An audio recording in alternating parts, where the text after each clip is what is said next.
All right, so this is the plan for today. For those of you who might be viewing this on Teams, CK12, make sure you log into the CK12 website with the account you created, click classes, and then assignments, and you should see the new assignments, okay? Then we're gonna learn fan and pick. It may not be the funnest thing you ever do, but it's probably funner than taking notes. And then we're gonna do a few notes, and then we'll do the right page, all right? All right, so for fan and pick, we're gonna watch a quick video, and then I'll go through some scenarios. The video is admittedly, kind of simplistic, but the idea is that it reviews the strategy. You wrote down some questions on index cards. Today, you are going to play a game with those cards. To start, get into a group of 4. The first person holds the question cards in the fan and says, pick a card, any card.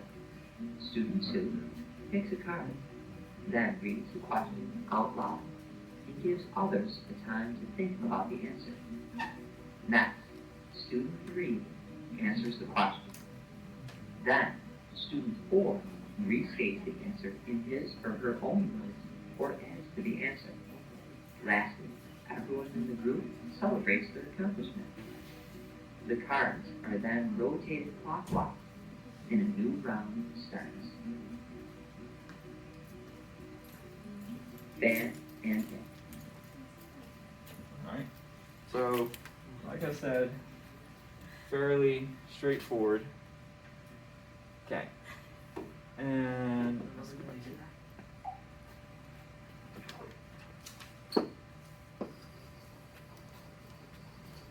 All right, now this I think is probably my smallest class, so I think we'll probably do groups of 3, but we'll see. But let's just say if there's a group of 4, okay, players 1, 2, 3. Player 1 is going to fan the card. Player 2 is going to pick a card and ask the question on the card. Player 3 is going to answer.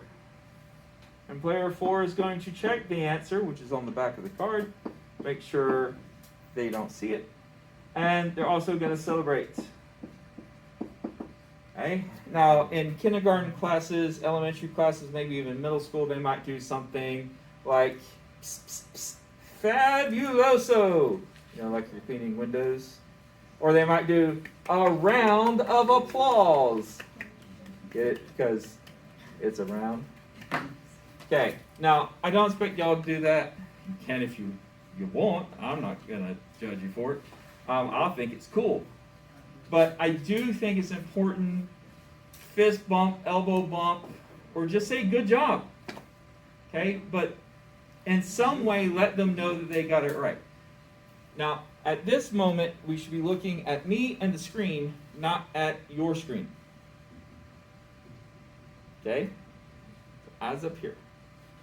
All right, now if there's a table of 3, so 1, 2, 3, we're going to fan, pick, and ask, right? They're going to answer, and then they're going to check and celebrate.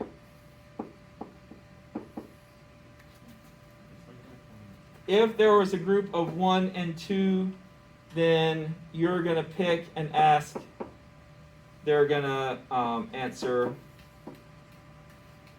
And then I guess player 1 would have to check and celebrate. Okay, so it's not too complicated.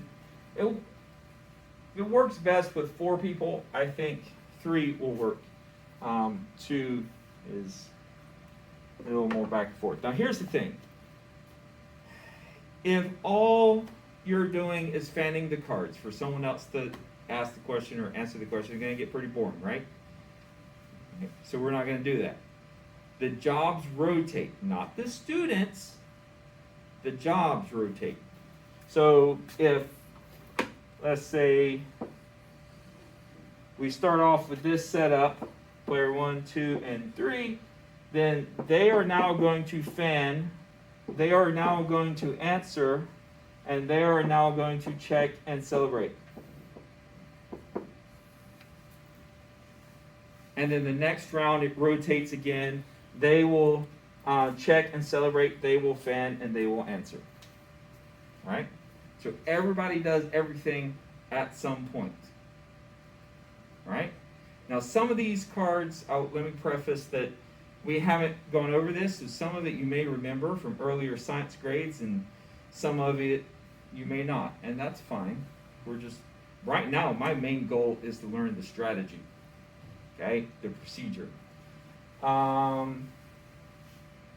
What do you think should happen if someone just doesn't know? Let's say it's something we've been over, right? We've taken notes on it, we've talked about it, you've studied it, and their brain isn't working at the moment and they don't know the answer. What should you do? What could you do? Give them a hint. Give them a hint.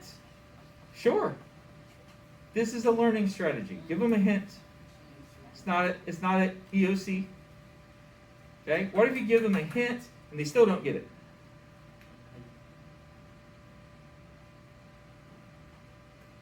What would you want them to do? Okay, help you out. How?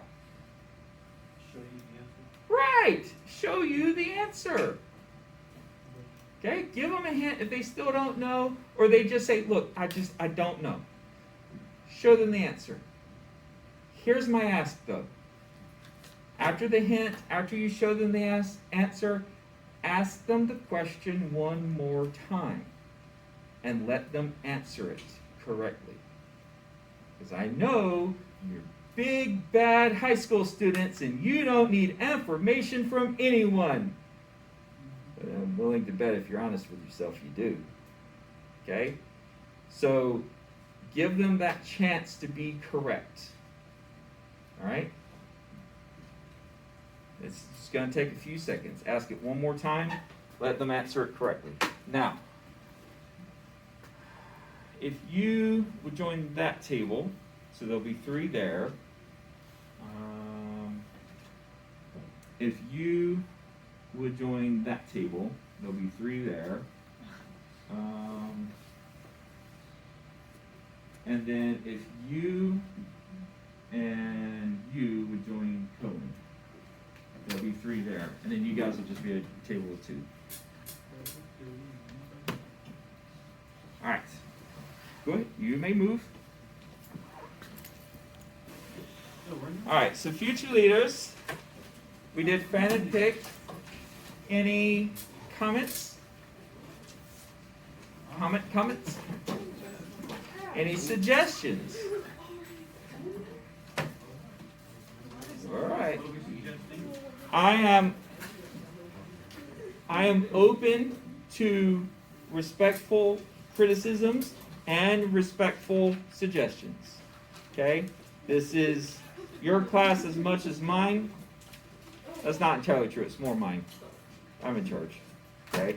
But you have to be here, and I don't want you to hate it. So if I can make something a little better, then I'll do that. Okay? All right. So that's that. Now, we go here. And so I believe, did we already start matter and change notes? Nope. Okay. So this is a new chapter. And you don't need to copy this. But these are images from a tunneling microscope, scanning tunneling microscope. And that is actual atoms. Not exactly what they look like, I don't think, but it's the best image we can get of atoms. I thought, oh yeah, individual atoms of cesium, that's the reddish orange, that's cesium, on a surface of gallium arsenide molecules. So the blue are gallium arsenide. So that, I mean, that's cool. That's the closest we've gotten to seeing an atom. All right.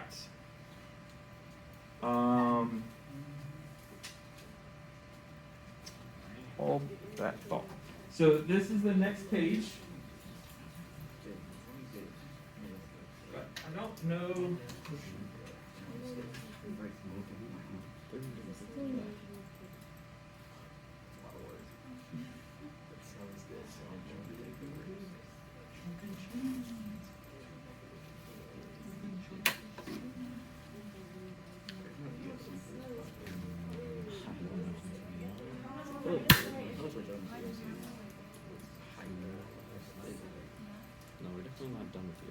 All right.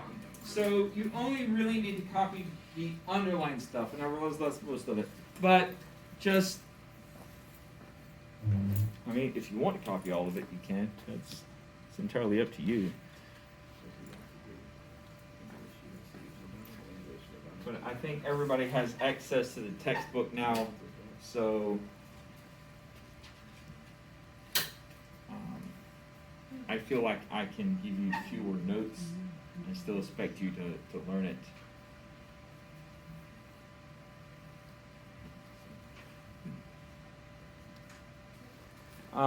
Regardless of what state of matter it is, 9 kilograms is 9 kilograms.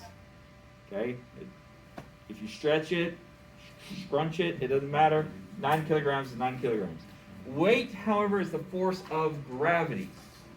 So if you have a 10 kilogram weight on Earth and you take it to the moon, it's still 10 kilograms of weight. Okay? If you put it on a balance and you put 10 kilograms here and you put your thing here, they will balance on the moon. However, if you bring an Earth scale like you have in your bathroom to find out whether or not you gained weight after Thanksgiving, and you take that to the moon and you put your 10 kilogram weight on there, it will have a different weight. Because weight is the force of gravity. And there's less gravity on the moon because the moon is smaller than the Earth.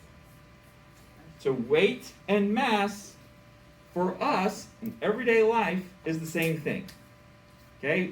We go to the gym, we meet the trainer, and they're like, well, let's find out what your weight is. Or they might say, let's find out what your mass is. Same thing. But here, they're different. Volume is how much space it occupies.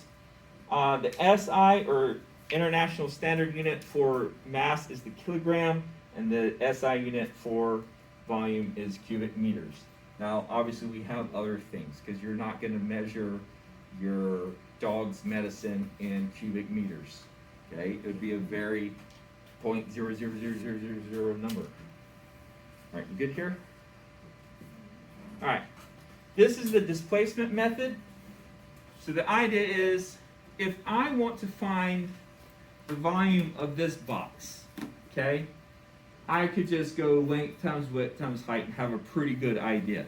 Okay, this is the box, right? I can just do length, width, and height and get a pretty good idea of the volume.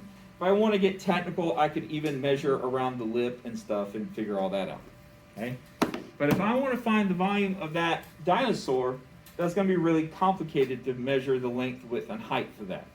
So what I can do instead is if I take a known volume of water, put the dinosaur in, the dinosaur's volume displaces water. That's the reason the bathtub level rises when you get in the bathtub. Okay? And so I can measure that difference. Now, when measuring with a graduated cylinder, it's important to always measure the bottom of the meniscus. This curve is the meniscus. In 8th grade, you should have learned about adhesion and cohesion. If you didn't, your teacher wasn't as good as me.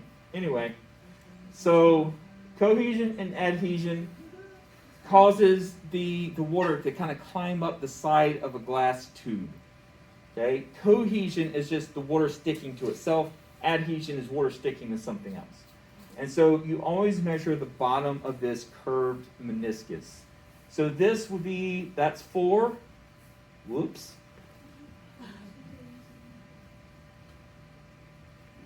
Alright, so that's 4, and that's 5. So that would be like 4.2, 4.6, 4.8. Nope, that can't be right. No. 2, 4, 6, 8, 10. So yeah, each one is 0.2. So that would be 4.8. And then it went up to 5.6. So what's the difference? 5.6 minus 4.8. 0.8. Hmm? 0.8. Okay. What? 0.8. Alright, so the volume of the dinosaur is 0.8. I'm assuming these are milliliters. It doesn't actually say. But that's the displacement method. You could do that with anything. If you had a big enough container, you could put yourself in there, measure how much the water rises, and know your volume. Alright? Here's a video on that. Well, there was a video on that.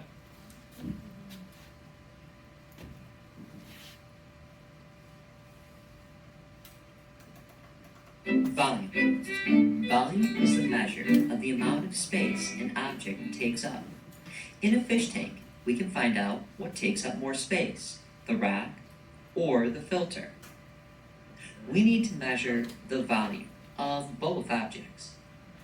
To find the volume of the filter, we use the formula. Volume equals length times width times height. Using a ruler, we take measurements. The measured value for length is 5 centimeters. The width is 5 centimeters, and the height is 5 centimeters. Our calculated volume is 125 cubic centimeters. The shape of a rock is described as an irregular solid because it is not made up of simple shapes. As a result, we need to find the volume of the rock in a different way. To find the volume of an irregular solid, fill up a beaker with a known amount of water. Then, drop the rock in. Notice that the water level is higher. The movement of water is known as displacement. The amount that the water moved is 25 milliliters, and is also the volume of the rock. Everything that takes up space in the fish tank has a measurable volume. If you were to enter the tank, think about how much water would be displaced. That's your volume. Alright. So that brings us here. Now this would be page 27. These questions are also in your textbook, and you may feel free to use your digital textbook or anything else on CK12. Okay? I just ask that you don't just try to Google the answers, because a lot of times you get wrong answers that way. You do not need to copy the questions. You can if you want, but you can just answer in a complete sentence. Would be fine with me. One more thing before I turn you loose on the work. If you look at the board over there, I have some people in some classes that haven't turned in their syllabus yet. If you didn't finish the warm-up, the CK12 warm-up, that needs to be finished sometime today. It can be at home, it could be during study hall or whatever. You should be reading and studying each night, and by Friday, if you could have read all of chapter 2, I would appreciate that. Okay.